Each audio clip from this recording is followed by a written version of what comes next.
नमस्कार, मी रोहिदास. AR न्यूजमध्ये आपल्या सर्वांचं स्वागत. दर्शको, मंगळवेढा येथे संत संताजी जगनाडे महाराज यांची जयंती उत्साहात साजरी.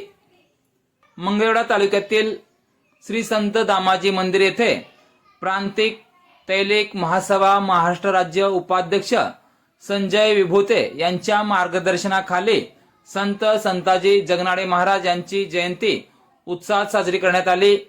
यावेळी वीरशैव लिंगायत तेली समाज व महाराष्ट्र प्रांतिक तैलिक महासभा अध्यक्ष दत्तात्रय घोडके, ज्येष्ठ समाज बांधव दामोदर राऊत यांची प्रमुख उपस्थिती होती. तसेच उमाकांत चिंचकर, सिद्धेश्वर घोडके, तेली सोसायटी चेअरमन नागेश राऊत, अशोक देशमाने, शरद राऊत, भारत देशमाने, दगडू देशमाने, हरिभाऊ राऊत, दिलीप देशमाने, प्रभाकर वेदपाठक, सागर राऊत, रोहन राऊत आदी उपस्थित होते.